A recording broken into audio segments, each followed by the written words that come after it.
నమస్తే.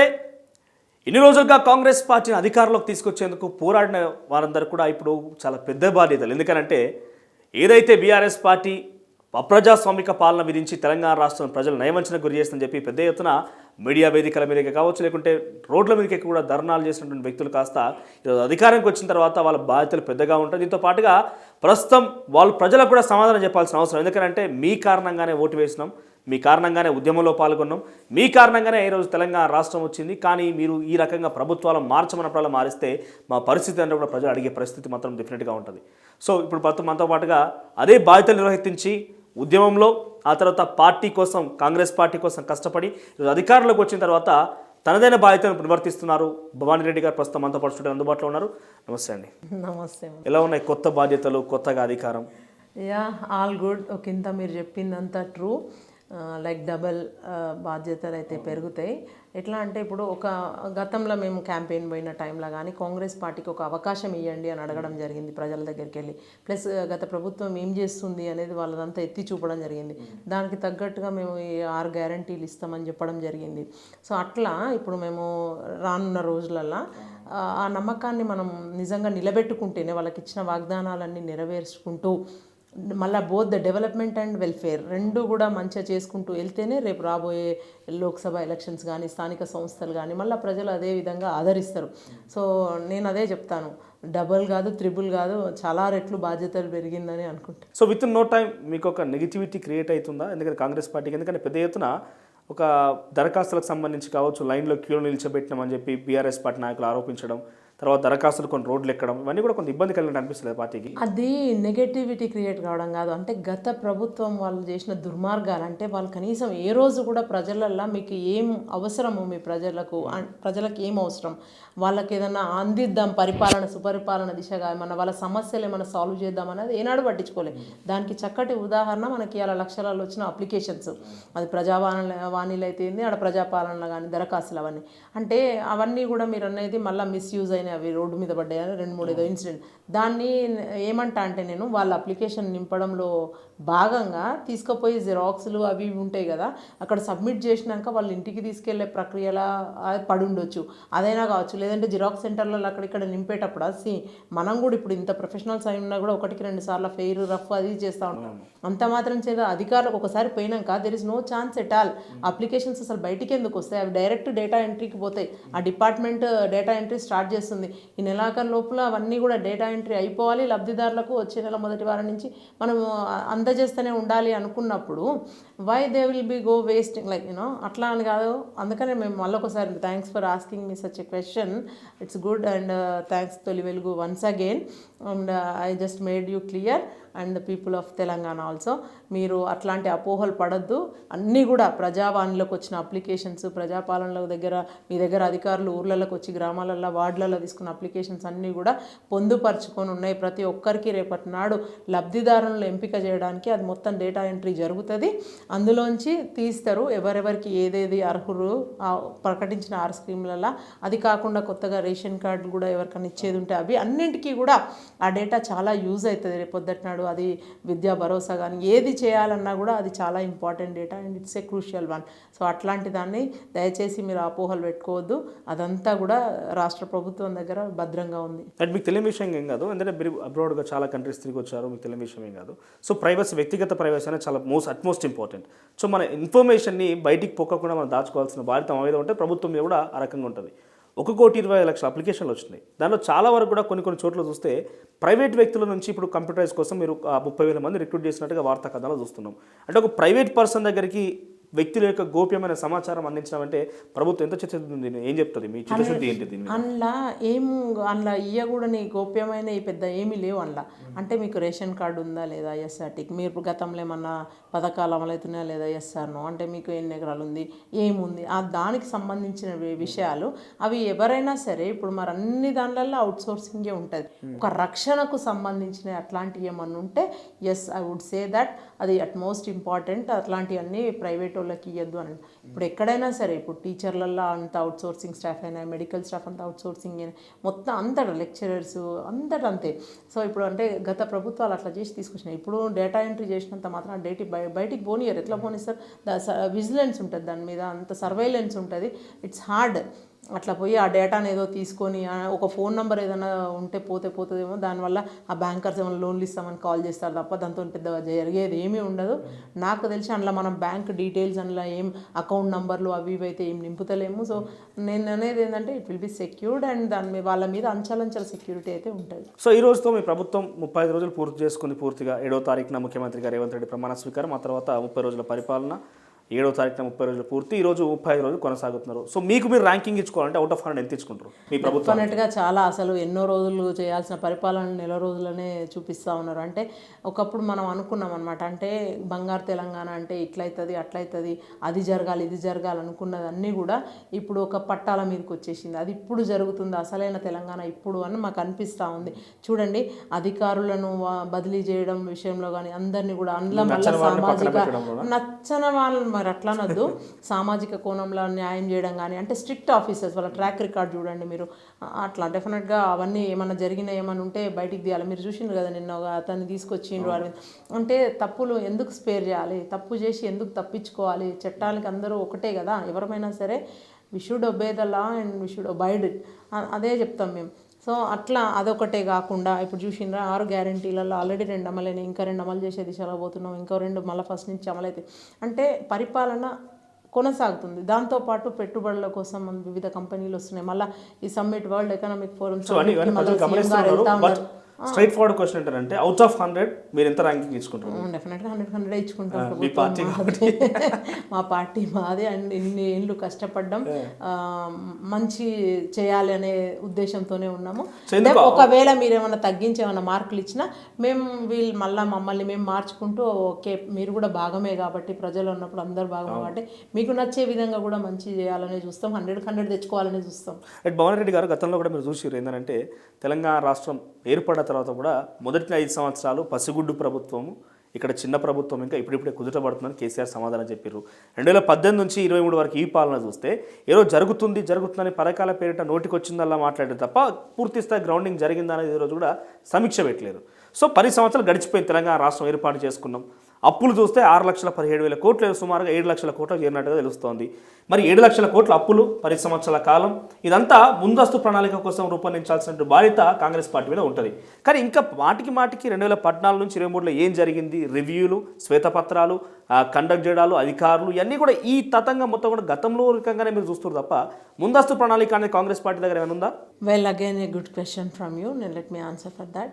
అయితే ఎప్పుడు కూడా మరి అది వాళ్ళు గతం అని వాళ్ళు మాట్లాడినప్పుడు వాళ్ళు 60 ఏళ్ళ వెనుక పోయి గతం మాట్లాడతాం, మేము 10 ఏళ్ళ వెనుక కన్నా పోద్దా అంటే తెలియాలి కదా పరిపాలన ఎక్కడి నుంచి స్టార్ట్ చేయాలి, where they stop and where we have continue, మనం ఎక్కడి నుంచి వీ హ్యావ్ టు కంటిన్యూ అనేది తెలుసుకోవాలి. అంటే మన దగ్గర అప్పులు ఎన్ని ఉన్నాయి, ఆస్తులు ఎన్ని ఉన్నాయి, మరి పరిపాలన చేయాలంటే ఇచ్చే స్కీమ్లకు ఎక్కడి నుంచి, పెట్టుబడులు ఎక్కడి నుంచి తేవాలి, ఆదాయం ఎట్లా జనరేట్ చేయాలి, ఇన్కమ్ అవన్నీ చూసుకోవాలి. సోర్స్ ఏంది మనకు, ఏ సెక్టర్లను బలోపేతం చేయాలి, ఎక్కడెక్కడ మనం we need to throw money, ఎక్కడెక్కడ ఉద్యోగ అవకాశాలు ఉంటాయి, అవన్నీ చూసుకోవాలి కదా. మొత్తం కలిపి ఆ సమ్మిళితమే అది. సో అక్కడ శ్వేతపత్రము అది ఇదని ఎందుకంటే చెప్పాలి కదా ప్రజలకు, ఒక transparency. See what this has happened and మేము ఇది చేయబోతున్నాం, ఇది చేస్తాము, ఇది చేసినాము. రేపొద్దటి నాడు 5 ఏళ్ళ తర్వాత మళ్ళీ ఎలక్షన్లకు పోయినప్పుడైనా ఈ ఫస్ట్ ఇట్లుండే, తర్వాత ఇట్లా అయింది అనేది అయితే చెప్పాలి కదా. ఒక కులమానం అయితే దానికి ఏంది తీయాలి, లెక్కలు తీయాలి. 6 లక్షలు మీరు చెప్పారు కదా, 6,71,71,00,000 అప్పు అన్నారు కదా. అప్పు తెచ్చింది ఆయన చేసింది కొత్తగా ఉద్యోగాలు ఇవ్వలే, కొత్తగా ఏం చేయలేదు. తర్వాత మెడికల్ కాలేజీలు అవన్నీ కూడా సెంట్రల్ గవర్నమెంట్ ఫండింగ్ ఉంటుంది. తర్వాత 14th ఫైనాన్స్ నిధులు ఏమైనాయో తెలియదు, 15th ఫైనాన్స్ నిధులు ఏమైనాయో తెలియదు. అన్ని చోట్ల బకాయిలు ఉన్నాయి. ఒకటే కాళేశ్వరం 1,00,000 కోట్లు అంటారు వాళ్ళు, ఆ 1,00,000 కోట్లు పోతే మిగతా 5,71,000 కోట్లు ఏమైనాయి. అదొకటి అది కట్టిండ్రు మొన్నటిదాకా సెక్రటేరియట్ అమరవీరుల స్థూపం అదే అనుకుంటా, కలలు గంటాం కానీ చెప్పలేం. అది అట్లా తర్వాత మళ్ళీ అసెంబ్లీ అది ముందర పెట్టుకుంటాడు, ఇవన్నీ పెట్టుకున్నాడు. కానీ ఆయన చేసింది ఏం లేదు, దానికి ఇన్ని అవసరం లేదు. మళ్ళీ KG to PG విద్య అన్నా కూడా ఉన్న స్కూల్ బిల్డింగ్స్కే కలర్స్ వేసి అదనపు గది కట్టి దాన్నే నిర్బంధ విద్య అంటాడు. అదనపు ట్యాంకులకు అదే కడతామని చెప్పి ఏదో 2-3 కట్టి మిషన్ భగీరథ అని చెప్పి బ్లూ రంగులు వేసి సరే, అవన్నీ ప్రజలు సో గమనించారు అవన్నీ కాబట్టి చేసి ఇక్కడ నేను అదే ప్రజలు చెప్తున్నా. మరి అవన్నీ గమనించారు తెలియాలి కదా, తెచ్చిన అప్పులన్నీ మళ్ళీ ప్రజలు బకాయిలు ఉండదు కదా. ప్రజలు తెలియకుండా మీకు పోనీ అధికారం మనోజ్ గారు వినండి, నేనేమంటా అంటే పోనీ 6,71,000 కోట్ల 7,08,00,000 తెచ్చినప్పుడు ఇంకా బస్ మళ్ళీ బకాయిలు ఎందుకు ఉంటాయి? అన్ని వేల కోట్లు మళ్ళీ 1,00,000 పైన కోట్ల బకాయిలు ఉన్నాయి కదా, 85,000 కోట్లు పవర్లో, మళ్ళీ సివిల్ సప్లైస్ 50,000 కోట్లు, ఇవన్నీ బయటికి తీస్తున్నాం కదా. సో అవి తీసి అదొక భాగం, అది అయిపోయింది. ఇప్పటి నుంచి మళ్ళీ పరిపాలన మీద అంటే ఇక్కడి నుంచి మళ్ళీ స్టార్ట్, మళ్ళీ ఫండ్స్ ఎక్కడ పెట్టాలి, ఎక్కడ అప్పులు కట్టాలి, ఫస్ట్ ప్రయారిటీ ఏంది, దాన్ని వడ్డీలు ఎక్కడ పెట్టేది ఉంటుంది, అది కట్టాలి, ఇవన్నీ ఉంటాయి కదా. Challenging task. It's not that easy. తెలియదేం కాదు, ప్రజలకు అన్ని గుర్తించి అన్ని తెలిసి కాబట్టి మీకు అధికారం కట్టగబెట్టారు. మరి మీరు కూడా పాతదాన్నే ఇంకా ఫిగర్స్ అండ్ నంబర్స్ స్టాట్స్ తెలియదు, అప్పులైనా తెలుసు. అంటే దేనికి ఎంత తెచ్చిండ్రు, దేని పేరు మీద తెచ్చిండ్రు, ఎఫ్ఆర్బిఎం ఏంది, ఈ కథలన్నీ, మన జిఎస్డిపి మన కంట్రిబ్యూషన్ ఏంది యాజ్ ఎ స్టేట్గా సెంట్రల్కి, సెంట్రల్ నుంచి మనకు వచ్చిన ఫండ్స్ ఏంది, ఇవన్నీ ఏవి తెలియదు కదా. ప్రజల ముందు శ్వేతపత్రం రూపాయన అన్ని పెట్టిన తర్వాత ఇక్కడి నుంచి మళ్ళీ పరిపాలన స్టార్ట్ చేసినాం. ఎస్, మేము ఇచ్చిన హామీలు నెరవేర్చే దిశగా వెళ్తా ఉన్నాము, ప్లస్ ఉద్యోగ కల్పన దిశగా చెప్పినాము, ఆల్రెడీ జాబ్ క్యాలెండర్ రిలీజ్ చేస్తున్నామని చెప్పినాము. నిన్ననే గవర్నర్ గారు thanks to her and she accepted the resignation of the TSPSC members and chairman. అవి అయిపోయినాక ఇప్పుడు కొత్త commission has to commission now. So దాని తర్వాత మళ్ళీ we'll start taking the jobs and అది ఇచ్చిన 2,00,000 హామీ ఉద్యోగాలు. మొన్న కూడా రేవంత్ రెడ్డి గారు ప్రముఖ ఛానల్కి ఇంటర్వ్యూ ఇస్తూ ముఖ్యమంత్రి గారు చెప్పిండ్రు, ఏమని చెప్పిండ్రు, ఈ సంవత్సరం డిసెంబర్ ఎండింగ్ కల్లా 2,00,000 ఉద్యోగాలు భర్తీ చేయబోతున్నాడు. అంటే అది అంత ఈజీ టాస్క్ కాదు కదా. సో ఫైండ్ అవుట్ చేసి ఇప్పుడు అన్ని తీసి ఉద్యోగాలు వెంట సో మీ అపోజిషన్ ఇప్పుడున్న మీ అపోజిషన్ కేటీఆర్ గారు ఏమంటారు అంటే, కేవలం ఈ శ్వేతపత్రాలు వాటితో వీటితో కాలయాపేయడమే కాంగ్రెస్ పార్టీ పని అయిపోయింది, వీళ్ళకి నో గ్యారంటీ అని చెప్పి వాళ్ళు మాట్లాడుతున్నారు. వాళ్ళు అట్లా మాట్లాడితే జనాలు ఇక నవ్విపోతారు. నిజంగా కూడా హ్యాస్ నో రైట్, నైతికత ఏదైనా మాట్లాడారు. ఎందుకంటే వాళ్ళు రెండోసారి అధికారంలోకి వచ్చిన తర్వాత 45 రోజుల దాకా ఆయన ఏమీ స్టార్ట్ చేయలేదు. మంచి రోజులు, మంచి దినాలు, పూజలు అవి ఇవి అనుకుంటా కూర్చొని పరిపాలన గాడి తప్పింది. 45 రోజులకు మంత్రులకు పోర్ట్ఫోలియో ఇచ్చి మేము నెక్స్ట్ డేలే 48 గంటలనే మేము ఇచ్చిన హామీని నెరవేర్చే దిశగా మొదలుపెట్టినాం పరిపాలన. ఆయన అట్లనే మాట్లాడతారు. వాళ్ళు ఇక మాట్లాడుతున్నారు అని చెప్పి ఇప్పుడు ఏం చేయలేక, పని లేదు, పాట లేదు, ఏం చేయాలో అర్థమవుతలేదు. ఇన్ని రోజులు రాజభోగాలు అనుభవించిండ్రు, కోటలు కట్టుకున్నారు, గడీలు కట్టుకున్నారు, భవనాలు కట్టుకున్నారు, అవన్నీ గూలినాయి, కంచెలు గూలినాయి. అర్థమవుతలేదు, అరే వీళ్ళు ఇంత మంచిగా చేస్తుండ్రు, ఇంకా రానున్న రోజులలో పార్టీకి చాలా నష్టమే జరుగుతుంది, అందులో ప్రాంతీయ పార్టీ, జాతీయ పార్టీ వన్స్ వచ్చిందంటే ఇదని ఆయన రకరకాలు ఆయన అపోహతోని ఆయన భయపడి ఒకంత ఆయన భయానికి అట్లా చెప్తా ఉన్నారు తప్ప అని ఏం లేదు. It's going on a good. In fact present governance చూసినా కూడా అట్లా అనిపిస్తుంది. ఎందుకంటే మీకు కాలయాపన ఆ రకంగా ఉంది తప్ప యాక్షన్ ప్లాన్ అనేది ఒకటి కాంగ్రెస్ పార్టీ దగ్గర ఉందా నిజంగానే? ఎందుకు లేదు, నేను అదే చెప్తా ఉన్నా కదా. ఇప్పుడు ఉద్యోగాలు ఏం క్లమ్జీ లేదు, కరెక్ట్గా క్లియర్గా పోర్ట్ఫోలియోలు ఇచ్చిను. ఆయా మంత్రులు వాళ్ళందరూ రివ్యూస్ పెట్టుకుంటున్నారు. ఎంబటే చూసిండ్రా, ఏదైనా జరిగినప్పుడు డిజాస్టర్ మేనేజ్మెంట్ చేయడానికి దానికి చర్యలు నీ దగ్గర లేవు. ఎప్పుడైనా మరి కాళేశ్వరం అందరు నోట్లలో నానేది అదే. మరి కాళేశ్వరం అట్లా అయింది కదా, ఎందుకని ఉన్నత స్థాయి తన మంత్రులతోనే ఎందుకు సమీక్ష జరిపించలేదు? ఇలా మాట్లాడతారు, అది వేయాలి ఇది వేయాలని. ఇలా విజిలెన్స్ బయటికి పోయి అంటే వాళ్ళందరూ సమీక్షలు చేసే ఇవన్నీ చేస్తూ ఉన్నారు. సమీక్షలు జరగాలి, సంపద సృష్టికి చర్యలు తీసుకోవాలి, పరిపాలన జరగాలి, మనం ఇస్తామన్న హామీలు నెరవేర్చాలి, చేస్తామన్నాయి, ఉద్యోగ కల్పన అన్నీ జరగాలి. ఇవన్నీ కూడా సైడ్ బై సైడ్ జరిగేటి. ఏదో ఒకటి చేస్తూ దాని దగ్గర అక్కడే ఆగిపోలేదు కదా, దాని మీద ఎంక్వైరీ చేస్తున్నాం కాలేపన అట్లా కాదు కదా. దాంతోపాటు సైమల్టేనియస్గా అన్నీ జరుగుతూ ఉన్నాయి కదా. జరగంది ఎక్కడ చెప్పండి. సో ఇనిషియల్ స్టేజ్లో మీరు ఏదైతే అభయహస్తం పెట్టి అప్లికేషన్ స్టార్ట్ చేసిరో అసలు సమస్య అక్కడ అవుతుంది. ఎందుకంటే అంటున్నా అంటే చాలా పెద్ద ఎత్తున ఇప్పటికే ప్రజలు ఆలోచిస్తారు. మనకు తలకు నొప్పిగా ఉందంటే కాలుకు జెండుబాం రాసినట్టుగా సమస్య మొత్తం రేషన్ కార్డుల గురించి అని గతంలో మీరు పెద్ద ఎత్తున ధర్నాలు కూడా చేపట్టిన పరిస్థితి. అసలు రేషన్ కార్డే లేకుండా అభయహస్తం అప్లికేషన్లు పెట్టుకోండి మేము ఇస్తామని అంటే రేషన్ కార్డు కోసం ప్రామాణికంగా పెట్టిన మీరు వాటిని సాల్వ్ చేయకుండా కొత్తది లేదు మీరు అదే అంటున్నారు. మేము చెప్పినాం అది రేషన్ కార్డు ఉన్నోళ్ళు ఉందని టిక్కు కొడతారు, లేనోళ్ళు తెల్ల కాగితం మీద వెనక రాయమన్నాం. అయ్యా మరి నా ఇన్కమ్ ఇంత నాకు గతంలో రేషన్ కార్డు లేదు అని చెప్పేసి అప్లికేషన్ అంతే. డెఫినెట్గా అది తీసుకొని చూస్తాం కదా. వాళ్ళది ఏందని ముందు పేపర్లో వాళ్ళ ఆస్తుల వివరాలు, కారు ఉందా, ఏముంది, ఇల్లు ఉందా లేదా అన్ని చూసిపోతే whether that fellow is eligible for white ration card or pink ration card అని తెలిసిపోతుంది కదా. సో అది చాలా ఈజీ అయిపోతుంది. మొత్తం డేటా అంతా కంప్యూటర్లో చాలా ఈజీగా ఉంటుంది. అట్రిబ్యూట్స్ అన్ని పెడతారు, ఎంటర్ చేస్తూ పోవాలి. ఎస్ పలానా Manoj thus has got car, unique identity number, మీకు ఆధార్ కార్డు ఉండే ఎంటర్ చేస్తారు, మీ పేరు మీద ఏమున్నాయి అన్ని బయటికి వస్తాయి, మీకు ఇల్లు ఉందా లేదా అని లింక్డ్ విత్ ఎవ్రీథింగ్ కదా అయ్యాలి. అదే కదా నెల రోజులు కూడా ఇవ్వకపోతే 10 ఏళ్ళు ఆగిండ్రు. 10 ఏళ్ళ సంధి ఆయన డబుల్ బెడ్రూమ్లు ఇస్తాను కాలయాపన చేసే 10 ఏళ్ళ సంధి ఉద్యోగాలు ఇస్తా అన్నాడు, ఏమీ జరగలేదు. అరే ఒకటే నెలకు కాంగ్రెస్ అట్లా ఇట్లా అని జడ్జి చేస్తారని నేను అనుకోను. People are so positive and wise, లేకపోతే ఇంత చక్కటి తీర్పు ఇయ్యరు కదా, మంచి తీర్పు. రైట్. అయితే ఇప్పుడు coming back to Bhuvan Reddy గారి పర్సనల్ విషయానికి వస్తే, మీకు కేసీఆర్ గారికి గతంలో చిన్నప్పటి నుంచి కూడా మీకు సాన్నిహిత్యం ఉంది, అదంతా ఉంది, అంకుల్ అని పిలవడం కావచ్చు, అదంతా కూడా ఏంది కలిసి రమ్మని పాపం ఆయనకు అనారోగ్యం పాలైనాక కలవలేదు, కానీ మనసులో అయితే కొంచెం బాధ అయింది. ఎందుకంటే ఆ సెక్యూరిటీ ఇష్యూస్ అవన్నీ కూడా, ప్లస్ నేను ఒక్కదాన్ని కలిస్తే సరిపోదు కదా, అందరూ కూడా కలవాలని కోరుకుంటా. ప్లస్ ఎక్కడున్నా సరే దట్ మ్యాన్ షుడ్ లీవ్, అవునన్నా కాదన్నా ఉద్యమాన్ని ఒక లీడ్ చేసిన వ్యక్తి, తెలంగాణ రాష్ట్రంలో సాధించిన అందరితో పాటు మనం అందరం అనుకుంటేనే ఆయన ముందుకు పోయిండు. మిగతా వాళ్ళందరూ కలిపి ఆయన పెబ్బని చేసిండ్రు, లీడర్ని చేసిండ్రు. సో అవునన్నా కాదన్నా ఆయన 10 కాలాల పాటు మంచిగా ఉండాలి, ఆయుర ఆరోగ్యాలతో ఆయన చూడాలి కూడా. అంటే ఆయన అనుకున్నది ఆయన నెరవేర్చలేకపోయిండు ఒకంత. సో అట్లా ఏం లేదు. డ్రామా ఆడుతున్నారు రకరకాల కొన్ని కాంగ్రెస్ పార్టీ నాయకులు అక్కడెక్కడ చెప్తున్నారు. డ్రామా ఆయన ఆడుతున్నాడా లేదా, ఆయన వయసుకు పాపం అట్లా ఏమనద్దు, పెద్ద ఆయన అనుభవం అంతా కూడా నేను చెప్తున్నా కదా, ఇట్లా మామయ్య అన్నంత మీరు అన్నట్టుగా సాన్నిహిత్యం ఉంది. అంటే మేము కూడా ఉద్యమ కాలంలో పనిచేసినప్పటికీ ప్లస్ ఒక ఊరోళ్ళమే కాబట్టి అదంతా చిన్నప్పటి నుంచి ఏం అనుకునేంత అది ఉంది. తర్వాత వచ్చినప్పుడు కూడా మేము ఆస్ట్రేలియా నుంచి వచ్చినప్పుడు కూడా మీరు పాలనలో బాగా పంచుకోవాలి, మంచిగా అది చేయాలి ఇది చేయాలన్నారు, కానీ మాకు అప్పటికే అర్థమయ్యే మేము దండం దొర అన్నట్టుగా పక్కకున్నాం. మేము అనేసినాం కదా, దొర గడీల పాలన ఊల్చాలనే కదా మాదంతా, అదే తీసుకున్నాం కదా నినాదం. సో పక్కకు జరిగినాం. అయితే అంటే ఆయన ఏమైందంటే ఆయన కెమీలియన్గా మారిండు అనిపించింది మాకు. అంటే ఉద్యమ కాలంలో ఉన్న కేసీఆర్ గారు కాదు. ఎప్పుడైతే అప్పుడు ఫస్ట్ ఏం చెప్పిండ్రు, నేను మా ముసల్ది పావు సేరు వండుకుంటే తక్కువ, అర్ధ సేరు వండుకుంటే ఎక్కువ అన్న ఆయన.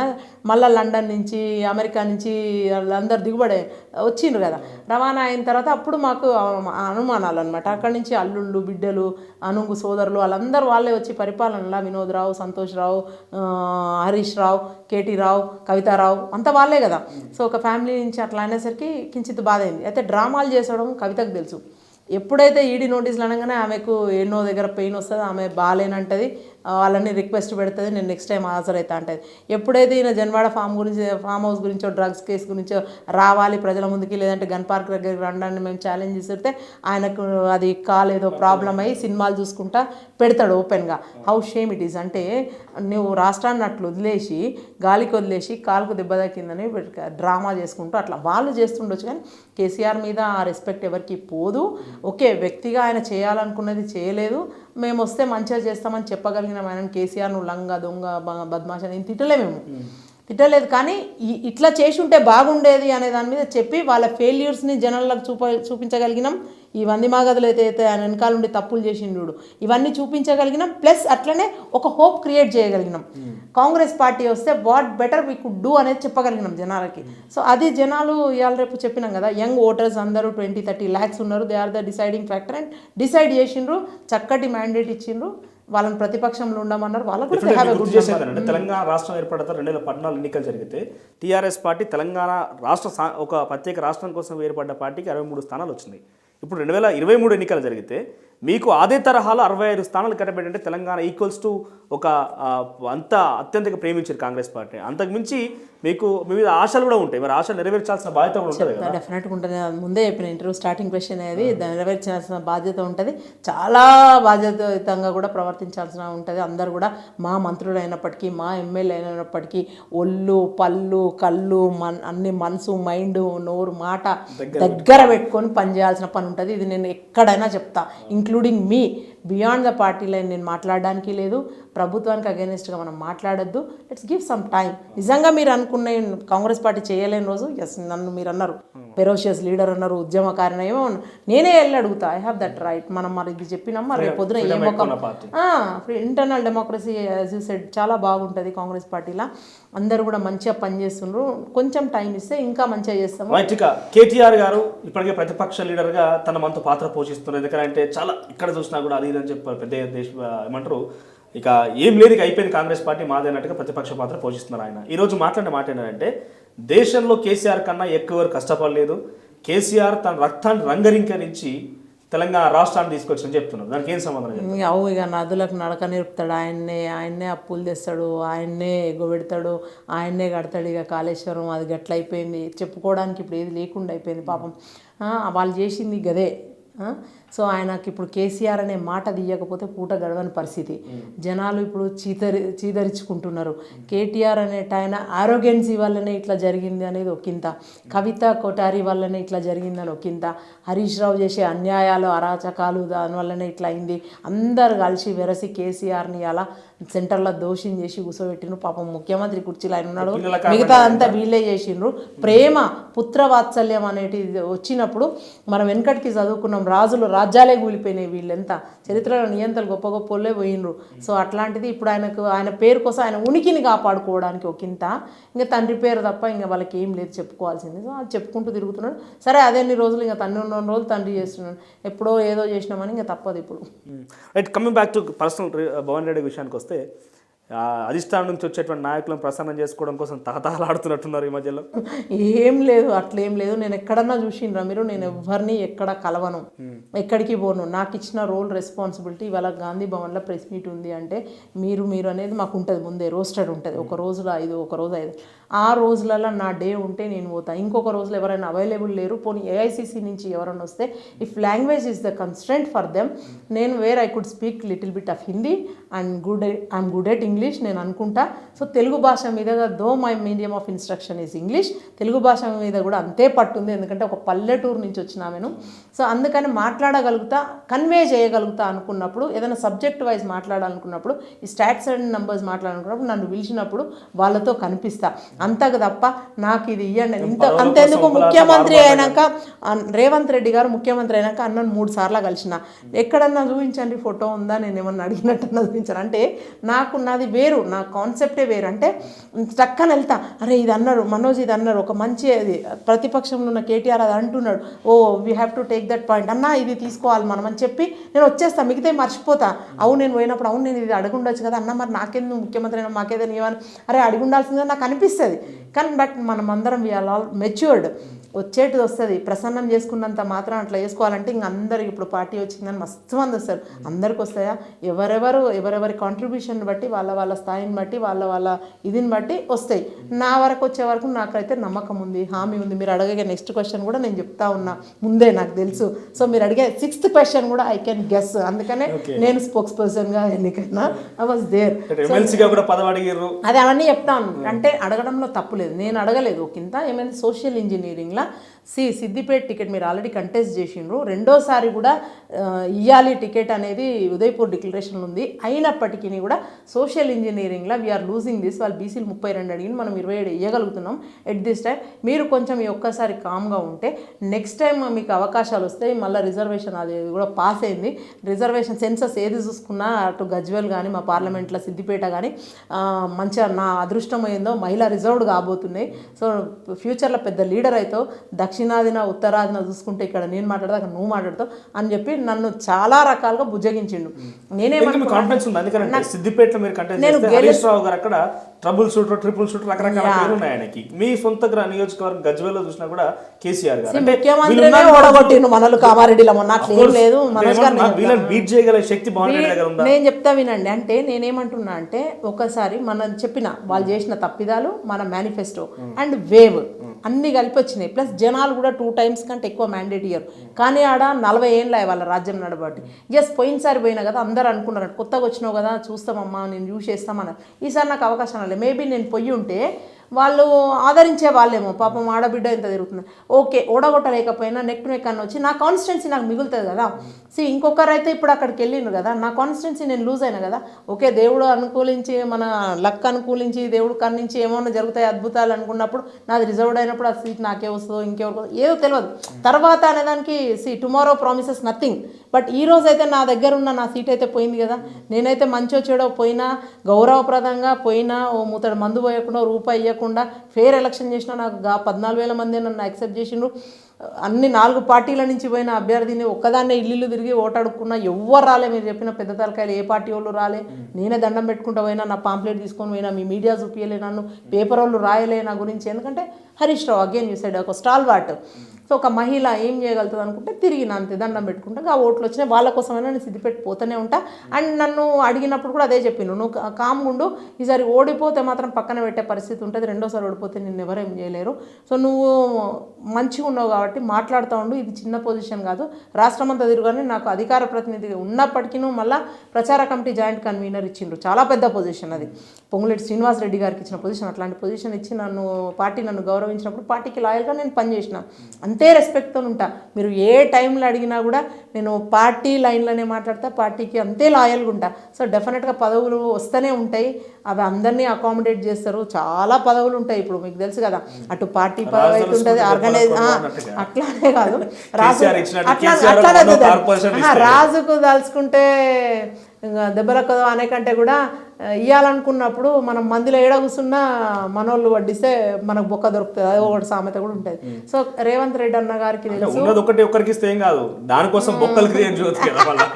అట్లేం లేదు, చాలా ఉంటాయి, కార్పొరేషన్స్ ఉంటాయి, డైరెక్టర్స్ ఉంటాయి, ఆర్గనైజేషనల్ పొజిషన్స్ ఉంటాయి, ఏఐసిసి పొజిషన్స్ ఉంటాయి, చాలా ఉంటాయి. అండ్ మా అదృష్టం దురదృష్టం పాపం 64 గెలిచినాం కదా, ఎక్కువ మందిని అకామిడేట్ చేసే పరిస్థితి కూడా లేదు. 64 మందిని ఆల్రెడీ ఆల్మోస్ట్ విప్ల రూపంగా, మంత్రుల రూపంగా చాలా వరకు మోర్ దెన్ హాఫ్ అయిపోయాను, ముఖ్యమంత్రి రూపంగా, ఉప ముఖ్యమంత్రి రూపంగా అయిపోయినాయి. ఇంకా మిగిలిన వాళ్ళని ఇప్పుడు నెక్స్ట్ ఎవరైనా అకామిడేట్ చేయాలంటే పార్టీకి పనిచేసిన నాలాంటి వాళ్ళని, లాయల్గా ఉన్న వాళ్ళను ఇంకా చాలా మంది ఉన్నారు. ఈ క్వశ్చన్ నొప్పించి ఉండొచ్చు, డోంట్ టేక్ ఇట్ పర్సనల్. ఏమంటున్నా అంటే మీరు సీరియస్ పొలిటికల్ స్టార్ట్ చేసింది ఒక 10 years అవుతుంది ఇప్పటికి, అంటే కమింగ్ బ్యాక్ టు తెలంగాణకు వచ్చి సీరియస్ పాలిటిక్స్ టీజేఎస్ పార్టీ నుంచి కాంగ్రెస్ నుంచి అయితే 10 సంవత్సరాలు అవుతుంది. 10 సంవత్సరాలు ఉద్యమంలో ఉన్నా కదా మరి, అది 2004 నుంచి 15 వరకు సీరియస్గా, 14 వరకు ఉద్యమంలోనే ఉన్నా, 15కి ఇండియాకి మూవ్ అయినా. అందరికీ తెలుసు నేను ఉద్యమంలో ఉన్నప్పుడు నా కాంట్రిబ్యూషన్ ఏందనేది తెలుసు. ఓవర్సీస్లో అన్ని సంఘాలను, ఇంటర్నేషనల్ వైడ్ ఉన్న అన్ని సంఘాలను మనం ఒకటి చేసి ప్రపంచ వేదికల మీద మాట్లాడి, అంటే హౌ ఇంపార్టెన్స్ ఇస్ తెలంగాణ, ఒక ప్రాంతం వాళ్ళు బలంగా కోరుకుంటున్నారు, మాది గౌరవించండి అని చెప్పి కనిపించిన ప్రతి గవర్నర్ జనరల్కి, అడ్వకేట్ జనరల్స్కి, అందరికి అక్కడ కూడా విదేశాలలో కూడా కౌన్సిలేట్స్లలో, మన ఇండియన్ కౌన్సిలేట్స్ ఉంటాయి అక్కడ కూడా మనం మెమరాండం ఇవ్వడం, అంటే విదేశీ గడ్డ మీద కూడా స్వదేశీ బాణి, స్వరాష్ట్ర వాణిని వినిపించడంలో నాదైతే ప్రముఖ పాత్ర, మీరే అన్నారు, నేనేం చెప్పలే. సో ఇక్కడ ఉద్యమం ఉధృతంగా ఉన్నప్పుడు కూడా ప్రతిసారి నేను ఇండియాకి వచ్చేదాన్ని. చలో అసెంబ్లీ అన్నప్పుడు నేను జైలుకు పోతే, అసెంబ్లీ అదేంది మన ముట్టడి అన్నప్పుడు ముందుకు పోతే, వచ్చిన తర్వాత కూడా అంటే 2015 నుంచి ఇంకా యాక్టివ్ పాలిటిక్స్కి వచ్చి 18లో పోటీ చేసిన, 2023 ఇది. సో సుదీర్ఘకాలంగా రేవంత్ అన్న తర్వాత మళ్ళీ నేనే అని చెప్పుకుంటాను నేను కూడా. 20 అంటే ఇక్కడ రేవంత్ రెడ్డి గారు మొన్న మాట్లాడుతూ ఉన్నారు, పార్టీ కోసం కష్టపడి పార్టీకి లాయల్గా పనిచేసిన వాళ్ళ కోసం పదవులను ఉన్నారు. మీరు కాంగ్రెస్ పార్టీకి వచ్చి హార్డ్లీ 4 to 5 years అవుతుంది. ఇప్పుడు అంతకంటే ముందు వాళ్ళు ఉన్నారు కదా, వాళ్ళలో మీ యొక్క నెంబర్ ఎంతుందని అనుకుంటున్నారు మీరు? అందరూ ఉంటారు, నంబరింగ్ ఇచ్చుకుంటే ఇప్పుడు ఎవరైనా సరే వెనక ముందు అనేది ఎప్పుడు వచ్చినావు అని కాదు, సినిమాలో చెప్తారు కదా. సో కాంట్రిబ్యూషన్ బట్టి ఉంటుంది, అంటే ఉన్నాము, తిన్నాం, పడుకున్నాం, తిన్నాం, తెల్లారింది అన్నట్టు కాదు కదా ఇది. సో కాంట్రిబ్యూషన్ కూడా చూస్తారు కదా, హౌ యాక్టివ్ యు ఆర్, పార్టీకి మీరు చేసిన సేవలు ఏంది, మీ కాంట్రిబ్యూషన్ ఏంది, ఒక అభ్యర్థిని గెలిపించుకోవడంలో మీ పాత్ర ఏంది, ఇవన్నీ చూస్తారు కదా. సో అవన్నీ చూసి ఇస్తారు. అంటే నేనే అని చెప్పి ఇక మూలకున్న వాళ్ళు అందరూ వస్తే కూడా చూస్తారు, వాళ్ళ క్యాలిబర్ని, వాళ్ళ పొజిషన్స్ని బట్టి అకామిడేట్ చేస్తారు. It's okay, as I said, ఏదో ప్రతిఫలం ఆశించి చేయలేదు నేనైతే. టు బీ హానెస్ట్, నువ్వు ఎక్కడ అడిగినా నేను అదే చెప్తా. అండ్ నా గురించి కూడా మీకు ఒకంత అవగాహన ఉంటుంది. నాకు డబ్బు లేదని కాదు, నేను చదువుకోలేదని కాదు, నేను ఐఎమ్ ఫ్రమ్ ఏ బలమైన సామాజిక వర్గం, ఎన్ఆర్ఐని, మంచి ఉద్యోగం, లక్షల డాలర్లలో సంపాదించే, అంటే అదే చెప్పిన పాలిటిక్స్ కాదు. అంటే ఆ కేసీఆర్ అంటే ఆయన దించాలన్న ప్రక్రియలో ఇప్పుడు పాలిటిక్స్ చూస్ చేసుకుంటే నేను అందులోకే పోతుంది కదా, టీఆర్ఎస్లకే పోతుంది కదా. 2015లో కేసీఆర్ గారితో కూర్చొని ఆయన టేబుల్ మీదనే లంచ్ చేసినాం, పిలిస్తే పరిపాలనలో ఎన్ఆర్ఐలు కూడా భాగస్వామ్యం కావాలని ఎన్ఆర్ఐలను అందరిని పిలిచి పోయినాం. అప్పుడే అర్థమైంది ఆయన మొత్తం రంగులన్నీ వేరే ఉన్నాయి, గట్నే ఉంటాయి, 2 నిజాలు చెప్తాం, 10 అబద్ధాలు చెప్తాం, గింతే ఉంటుంది, గట్నే ఉంటుంది అన్నాడు. అప్పుడే షాక్ అన్నాడు. అదే నేర్చుకున్నాం. అంటే ఎప్పుడు కూడా అట్లా అది చేయలేకనే కదా ప్రతిపక్షంలో ఉన్నా కదా. మీరు నన్ను ఆ క్వశ్చన్ ఎప్పుడు, నేను కేంద్రంలో అధికారంలో ఉన్న బీజేపీలోకి పోతేనో, రాష్ట్రంలో అధికారంలో ఉన్న టీఆర్ఎస్లోకి పోతేనో మీరు పాలిటిక్స్ ప్రజలను చూస్ చేసుకున్నాను. కేసీఆర్ చిన్నప్పటి నుంచి చూస్తూనే ఉన్నారు, ఆయన ముఖ్యమంత్రి కనుక చూసారు, కలిసి అవకాశం ఉన్నది. సో ఏం చూస్ చేసుకున్నారు, ఈ యొక్క క్వాలిటీని కేసీఆర్ నుంచి పిక్ చేసుకున్నారు? ఆయన ఈజ్ ఎ వెరీ గుడ్ అరేటర్. ఆయన అబద్ధాన్ని అయినా నిజం చేయగలుగుతారు. ఒక బిగ్ లై ఉంటారు కదా, అది చెప్పి అది నిజం చేయగలుగుతారు. ఎందుకంటే ఫర్ ఎగ్జాంపుల్ దళితుడిని ముఖ్యమంత్రి చేస్తా అనేది ఒకటి, 3 ఎకరాలు భూమి ఇస్తా అనేది. How senseless we are. భూమి ఏమన్నా ఇట్స్ ఏ ప్రొడక్టివ్ ఐటమా? మనం ఏమన్నా ఫ్యాక్టరీలో పెట్టి అది ప్రోడక్ట్ బయటికి తీసేది కాదు కదా. ఉన్న భూమి అందరిది, ఎవరిది వాళ్ళది ఉన్నది, కబ్జా మీద ఉన్నారు. కొత్తగా గవర్నమెంట్ ల్యాండ్స్ అన్ని మీరు ఆల్రెడీ అమ్మేస్తేనే ఉన్నారు. మొత్తం ఎక్కడ పడితే అక్కడ ఎకరాలకు ఎకరాలు ధరని అడ్డం పెట్టుకొని అమ్మిండ్రు ఇవన్నీ. ఇంకా మళ్ళీ అది కూడా ఇంకొక పాయింట్. అట్లాంటిది కొత్తగా ఎట్లా ఇస్తారు మీరు? ఇన్ని లక్షల మంది దళితులకు 3 ఎకరాలు ఎట్లకెళ్ళి ఇస్తారు? ఎంబటే చెప్పిండు. మళ్ళీ నెక్స్ట్ ఇంటర్వ్యూలో అడిగినప్పుడు అవును అదేమన్నా వస్తువానే తయారు చేసి ఇవ్వడానికి ఉంటే చూపి భూమి కొనిస్తాం. ముఖ్యమంత్రి అది కూడా సేమ్ మైనర్ రిపీట్ చేసింది కదా, నిరుద్యోగ వృత్తి ఇస్తా అని నేరుగా ప్రియాంక గాంధీ ప్రచారం చేసిన ఆయన మొన్న అసెంబ్లీ వేదికగా నిరుద్యోగ ఎప్పుడు మేము అనలేదని చెప్పి దాటవేసే ప్రయత్నం. అట్లా ఏం దాటవేసే అదేం లేదు, మేనిఫెస్టోలో కూడా పెట్టినాము. బట్ ఈ 6 గ్యారంటీల తర్వాత నెక్స్ట్ అది అంటే ఉద్యోగం ఇవ్వలేనప్పుడు నిరుద్యోగ వృత్తి ఇస్తాం. మేము ఉద్యోగ కల్పన చేస్తున్నాం కదా, చేస్తున్నప్పుడు వై దట్ నిరుద్యోగ వృత్తి అనేది అది కేసీఆర్ బేబీ నిరుద్యోగ వృత్తి అనేది. సో మేము ఎప్పుడు కూడా ఫస్ట్ ఉమ్మడి మేనిఫెస్టో కూడా it's a very good valid point. Again Manoj గారు చాలా మంది ఈ మైన్యూట్ చిన్న పాయింట్స్ అనుకుంటారు, అవి మిస్ అవుతుంటారు. నేను మిస్ కానీ అని చెప్పినా కదా, నేను కూడా watch dog with in the party, నేను రెబల్ ఏమన్నా కానీ నేను అడుగుతాయి. మనం ఏం చెప్పినామంటే ఆ నిరుద్యోగ వృత్తిని ఒక స్కిల్ డెవలప్మెంట్ సెంటర్ పెట్టి అనుబంధంగా కాలేజ్ నుంచి బయటకు వచ్చే పిల్ల చదువుకున్న రోజు కాలేజ్లో ఉండాలి, బయటికి వచ్చేటప్పుడు ఆ స్కిల్ డెవలప్మెంట్ సెంటర్కి వచ్చి upgrade their skills and will train them in certain manner that they can work anywhere అన్నట్టుగా వాళ్ళని తయారు చేసి అంత బ్రష్ చేసి బయటికి పంపిస్తాం. అప్పుడు ఇచ్చే స్టైఫండ్ ఆ నిరుద్యోగ వృత్తి 6 నెలలు. అంటే దే విల్ వర్క్ అండ్ గౌరవ వేతనం అనుకోవచ్చు, ఏదన్నా అనుకోవచ్చు. సో అది అట్లా చెప్పినాము. అది వీఆర్ డూయింగ్ దట్. ఇప్పుడు మండలానికి ఒక స్కిల్ పెడుతున్నాం కదా, ఇప్పుడు మొన్న అక్కడ స్టార్ట్ అయింది అక్కడ పాలకుర్తిలో. సో అట్లా స్టేట్ వైడ్ అన్నీ తయారవుతుంటాయి. చూడండి, మీరు చక్కటి పరిపాలన అందిస్తారనే నమ్మకం నాకుంది. సో ప్రభుత్వంలో భవన్ రెడ్డి గారు ఎప్పుడు భాగస్వామి కాబోతున్నారు? మరి ఇప్పటి వరకు పార్టీలో ఉన్నారు అంటే పెద్ద ఎత్తున ఎక్కడ చూసినా కూడా గాంధీ భవన్ వేదిక కావచ్చు, కొంత ప్రముఖులు మాట్లాడే దగ్గర భవన్ రెడ్డి పేరు వినిపిస్తుంది. మరి ఏం లాబింగ్ జరుగుతుందో ఎందుకంటే కాంగ్రెస్ పార్టీలో డెమోక్రసీ ఎక్కువ ఉన్న కారణంగా లాబింగ్ కూడా అదే స్థాయిలో ఉంటుంది. భవన్ రెడ్డి గారు లాబింగ్ ఆ స్థాయిలో ఉందా? నేనైతే I don't believe in all those things. నీకు క్యాలిబర్ ఉంటే, నీకు వర్త్ ఉంటే, నీకు టాలెంట్ ఉంటే పదవులు దానంతలు అవే వస్తాయి అని నేను నమ్మిన దాన్ని నేను. ఎందుకంటే 2018లో కూడా ఇంతమంది ఉన్నారు, ఇంతమందిలా టికెట్ నాకే వచ్చింది సిద్దిపేట. అది కూడా చెప్పిన కదా, ఉద్యమానికి కిల్లా మాది. అక్కడ ఆ గడ్డ మీద సిద్దిపేట నుంచే ఉద్యమం మొదలైంది. ముఖ్యమంత్రి ఉన్న జిల్లా, ఆర్థిక మంత్రి ఉన్న జిల్లా, వ్యవసాయ మంత్రి అప్పుడు. సో వీళ్ళందరూ ఉన్న జిల్లా నుంచి నాకు ప్రాతినిధ్యం వహించే అవకాశం వచ్చింది. రేపు పొద్దున చెప్తున్నా కదా, నేను ప్రూవ్ చేసుకొని పార్టీకి ఇంతే లాయల్గా ఉండి, నేను always obey the boss and obey the party అంటా. నేను దానికి ఒబైడ్ అయ్యి ఉంటా. ఇప్పుడు వాళ్ళు ఎక్కడ పని చేయమంటే అక్కడ చేసిన. దళిత గిరిజన దండోరా అంటే సిరిసిల్ల చేయమంటే ఈయనతో ఒక్కొంతో బావతో చింటూతో ఒకటే కాదు, పింటుతో కూడా పెట్టుకొని వచ్చిన. చింటూస్ మీకు తెలిసి నేను ఎవరిని రెఫర్ చేస్తున్నాను. సో ఈయన చెప్తున్నా కదా, బిల్లారంగా మొన్న మా అధ్యక్షుడు చెప్పలే, అట్లనే మేము పింటూస్ అంటాం, మరి బిల్లారంగా అనకుండా. సో అన్న కొంచెం పెద్దోడు కాబట్టి. అయితే ఈయనతో పెట్టుకునేది కాకుండా పోయి బొమ్మర్ది నోట్లో కూడా తలకాయ పెట్టడం అవసరమా? వాళ్ళ నోర్లలో నోరు పెట్టి డౌన్ కేటీఆర్ అంటే అక్కడనే కాకుండా తర్వాత మున్గోడు ఎలక్షన్ అంటే చేస్తాం, దుబ్బాక ఎలక్షన్ బై ఎలక్షన్ చేస్తాం, హుజురాబాద్ చేసినాం, Huzur Nagar and Kodad MLC election. ఎక్కడ ఇన్ఛార్జ్ చేస్తే అక్కడికి పోయినా నేను. ఎక్కడ అంతేందుకు నిన్న కూడా పార్లమెంటరీ ప్రిపరేటరీ మీటింగ్ వెళ్ళాలి, ఖమ్మం పోవాలంటే నిన్న పొద్దున్నే ఖమ్మం పోయి రాత్రికల్లా ఖమ్మం నుంచి వచ్చేసిన. అంటే నేను ఎక్కడ ఆగను. పరువు ఆపక ఏదో పాట ఉంటుంది చూడు, పయనించే అన్నట్టుగా. నేను ఎప్పుడు కూడా అందుకే పుట్టినప్పటి నుంచి ఇప్పుడు 44 ఏళ్ళ దినమైంది. నాకు బుద్ధి వచ్చినప్పటి నుంచి కూడా నేను ఏ రోజు ఒక సింగిల్ మినిట్ నేను వేస్ట్ చేయలేదు. I'm so confident about my career and my future. And నేను చాలా ఫోకస్డ్గా ఉంటాను. నేను నా లక్ష్యం చాలా పెద్దగా ఉంది, అది చేరేంత వరకు నా నిరంతరం ఇది ఆగు. లాస్ట్ క్వశ్చన్స్ ఒకటి. ఫస్ట్ థింగ్ ఏంటంటే మీరు చెంటూ పింటూస్ అన్నారు కదా, సో వాళ్ళ దగ్గర మీరు డిఫీట్ చేయడానికి వాళ్ళకి యాంటీగా మీరు మాట్లాడి స్లోగన్ ఇస్తున్న టైంలో అంతే లాయల్గా వాళ్ళు కూడా ఉన్నారు.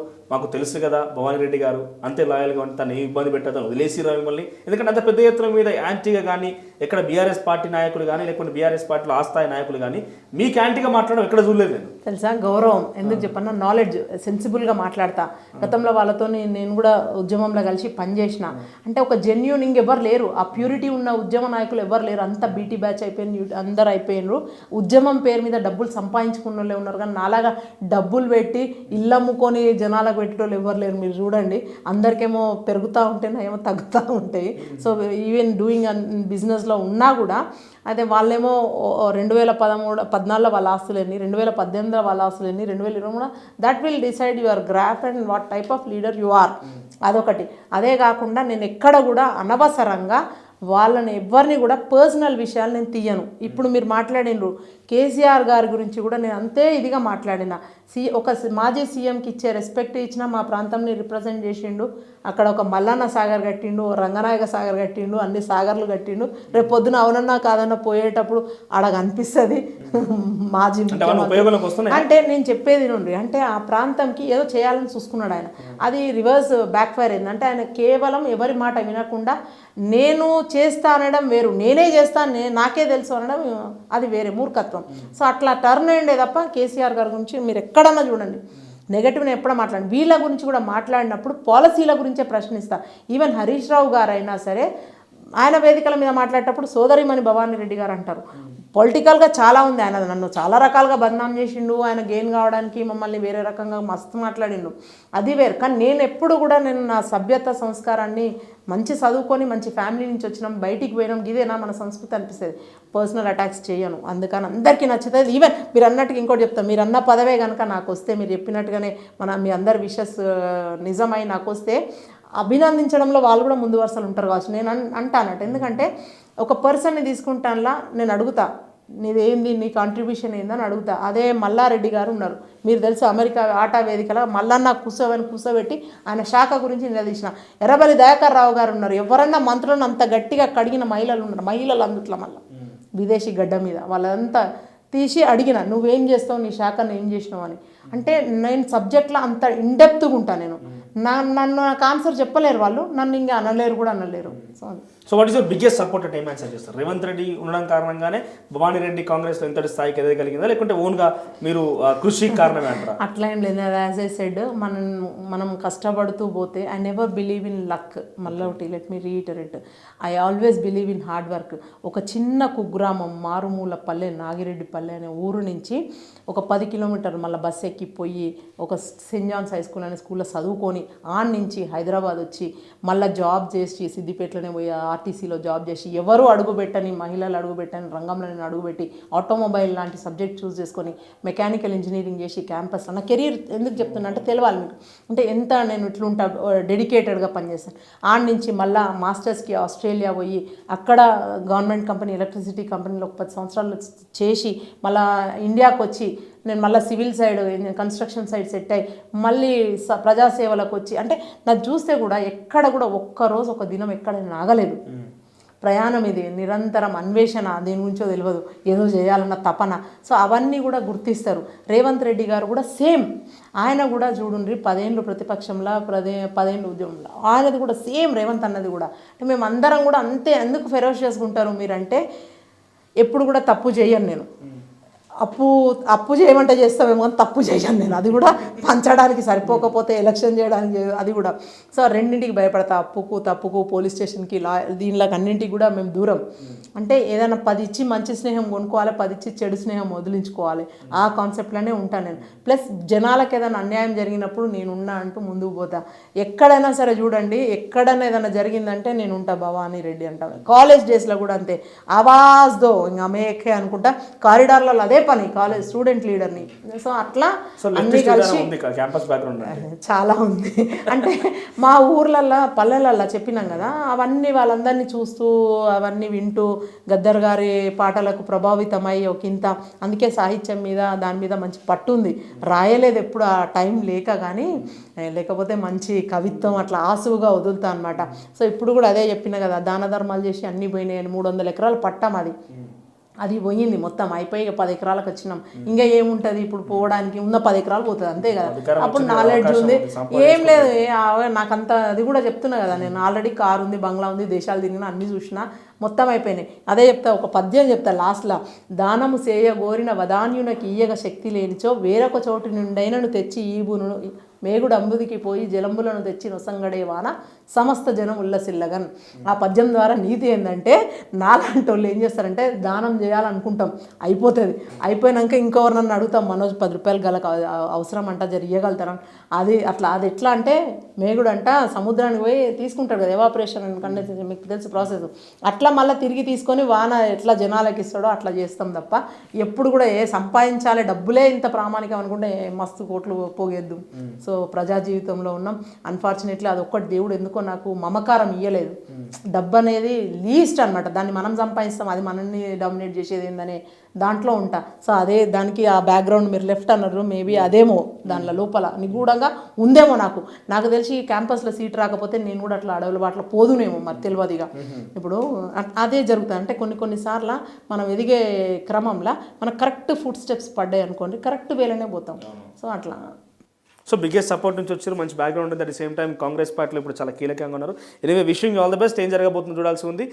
ఇక ఈరోజు అయితే రేవంత్ రెడ్డి మరి ఒక లిస్టుతో కాంగ్రెస్ పార్టీ ఎమ్మెల్సీలకు సంబంధించి అధిష్టానానికి ఇవ్వడానికి వెళ్తున్నారట. మరి చాలామంది ఆశాభావులు అయితే ఉన్నారు. మరి గతంలో కేసీఆర్ కూడా ఇదే తరహాలో అందిన వాళ్ళందరికీ కూడా మీకే అంటూ కూడా ఎమ్మెల్సీ పదవులు, కార్పొరేషన్ పదవులకు సంబంధించి అందరికీ హామీ అయితే ఇచ్చిండు. మరి చివరిన ఆయన ఇవ్వలేక చాలామంది కూడా సొంత పార్టీ నాయకులే చివరికి వస్తే వ్యతిరేకం చేసే పరిస్థితికి వచ్చింది. మరి కాంగ్రెస్ పార్టీ రేపటి రోజు నేను చేయబోతు చూడాల్సిన అవసరం అయితే ఉంది. ఇది రోజు భవానీ రెడ్డి గారితో కాంగ్రెస్ పార్టీ అధికార ప్రతినిధితో స్పెషల్ ఇంటర్వ్యూ. చూస్తున్నాడు తొలి వెలుగు. Thank you.